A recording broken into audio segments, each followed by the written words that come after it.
काल सातारा जिल्हा शिवसेनेच्या वतीने महाराष्ट्र राज्याचे कर्तबगार मुख्यमंत्री आणि सातारा जिल्ह्याचे सुपुत्र एकनाथभाई शिंदे यांची वर्षा या निवासस्थानी आम्ही सर्व पदाधिकाऱ्यांनी भेट घेतली आणि यावेळी माननीय मुख्यमंत्री साहेबांशी चर्चा करण्यात आली।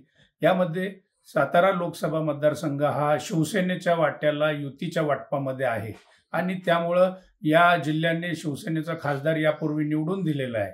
असा असताना देखील 2014 साली हा मतदारसंघ कारण नसताना मित्रपक्षाला सोडण्यात आला।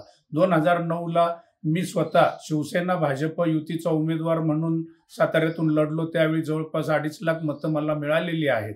2014 ला अन्याय झाला, त्यामुळे मी अपक्ष फॉर्म भरला आणि मोदी लाटेत देखील मला 1,56,000 मतं पडली आहेत।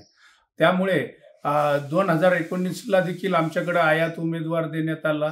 2019 ला तयारी करून देखील मला थांबवण्यात आलं आणि त्यामुळे 2019 ला मी थांबलो। परंतु पोटनिवडणुकीमध्ये उदयनराजे यांनी फॉर्म भरला, ते भाजपमध्ये प्रवेश केला होता आणि त्यावेळी भाजपच्या वतीने त्यांना तिकीट देण्यात आलं। परंतु त्यावेळी देखील मी फॉर्म भरले होते आणि त्यावेळी माननीय त्यावेळेचे मुख्यमंत्री देवेंद्रजी फडणवीस यांनी मला थांबवलं आणि त्यावेळी देखील माझ्यावरती तयारी करून देखील माझ्यावरती अन्याय झाला आणि ही भावना आता सर्व शिवसैनिकांमध्ये पसरलेली आहे।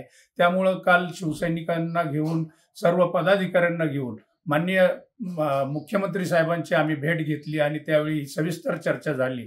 त्यावेळी माननीय मुख्यमंत्री साहेबांनी याच्यावरती सकारात्मकता दर्शवली आहे आणि नक्कीच शिवसेनेच्या वतीने आपल्याला कसं लढता येईल याविषयी मी स्वतः लक्ष घालून मी चर्चा करतो, अशी सकारात्मक चर्चा काल झाली। त्यामुळे शिवसैनिकांमध्ये समाधानाचं वातावरण आहे। त्यामुळे आगामी काळामध्ये उद्याची लोकसभा निवडणूक आम्ही ताकदीने लढू आणि महायुतीचा उमेदवार 100% विजयी होईल याची खात्री आम्ही साहेबांना दिली आणि त्यामुळे शिवसेनेच्या गोटामध्ये चांगलं वातावरण निर्माण झालं आहे।